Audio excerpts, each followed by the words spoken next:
Discussing sexual matters with children can be quite a touchy subject, especially for new parents.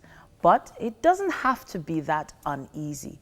Izefua is back. She's here with us to discuss this morning. Welcome back to the studio.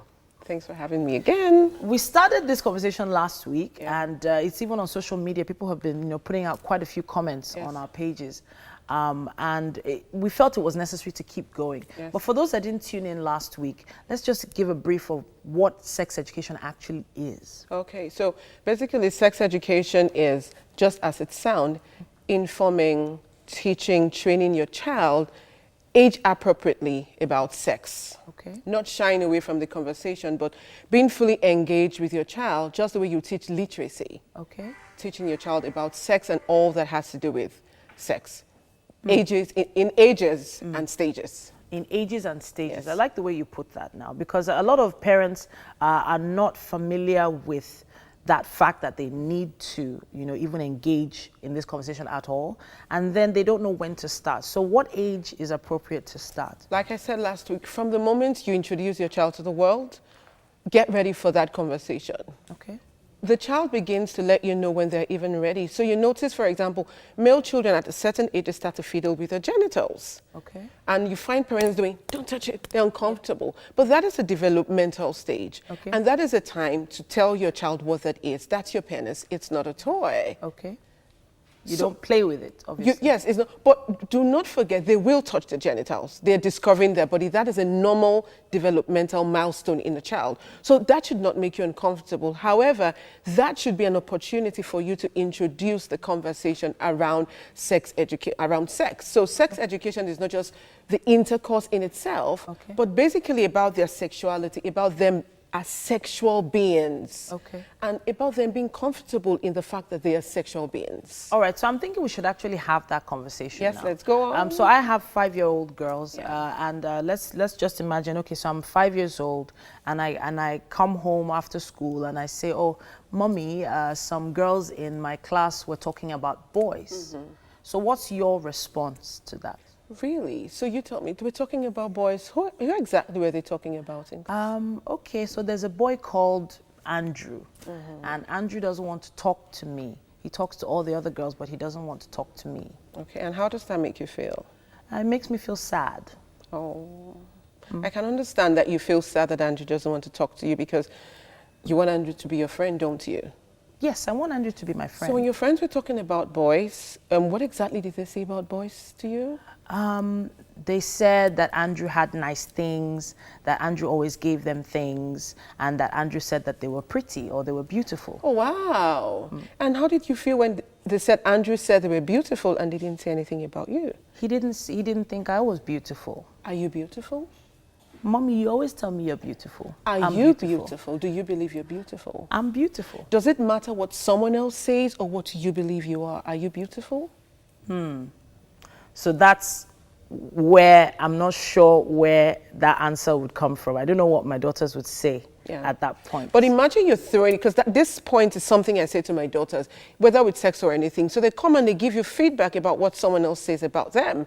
I throw it back to them. What do you say? Because it should sink. It's important what you think about yourself much more than what other people say about you. Taking it to set the conversation around sex, when you begin to have the pressure, your friends are talking about boys, for example, and all of that, and you want to feel included. It's important you own yourself, you're comfortable in that conversation. So if we take that conversation deeper, I'm going to introduce the idea about sex. You know, Andrew is a boy, don't you? And what do you think makes a boy different from a girl? Okay, so boys don't sit down when they go to the toilet. They stand up. Why do they stand up? Okay. Do you know that the private part of a boy is different from the private part of a girl? Okay. Mommy, what makes it different? How is it different? Because God made the private part of a boy to be different. It's called a penis. And that of a girl, like I always say to you, is a vagina. So it's different because you're a woman and he's a man. Okay. So that means that boys go to the boys' toilet and girls go to the girls' toilet? Absolutely. Boys go to the boys' toilet, girls go to the girls' toilet. And then girls and boys do not show their privates. Remember, It's your body. It's for you. You don't even show it to other girls, by the way. So when I say you don't go to the toilet, remember I always say to you, don't go to the toilet and take down your pants or even show the color of your pants. Okay. It's your body, and you keep it private. All right. So that word private, I've heard it used, I've seen it used in a lot of books. Yes. You know, private parts. Yes.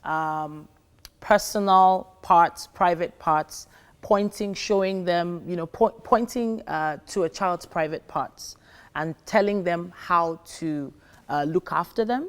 Take care of it. Taking care of it. And you know what? I want to talk from the predatory point of view. Go on. For those who need to understand a bad touch and a good touch. Yeah. For instance. Yes. So how do we go about that? So you want to teach your child. So in reflection, I like to not just say bad or good touch. Okay. I like to say the touch that takes from you. Okay. And the touch that gives to you. Okay. When daddy touches you or when mommy touches you, how do you feel? Okay. There is a touch that someone would touch you and you feel uncomfortable. Okay. So I'm going to tell the child that if anyone ever touches you and you feel uneasy that the person is taking something from you, then you should run, then you should shout, then you should report to an adult. Okay. That there is a touch that is good and there is a touch that is harmful. I always like to say that when we teach sex education, a lot of times we teach it and we say sex is bad. I said this last week. As much as we're preparing and safeguarding our kids from predators, we should remember that we're preparing these kids for adult relationships. Okay. Selling repeatedly to your child that sex is bad is also harmful. Okay. Sex is not bad. Sex is, however, harmful when it is done at the wrong time, inappropriately. They should know. All right. Izefua, you know we could continue this conversation for the Yes. next 1 hour, but I think we should take it to social media. Please send your emails to us. That's wakeupnigeria@tvcontinental.tv. Send us an email, and if you have any more questions, we'll see if we can help answer them in the next few episodes we take with Izefua. And of course, tweet to us at TVC Connect with the hashtag WakeUpNigeria.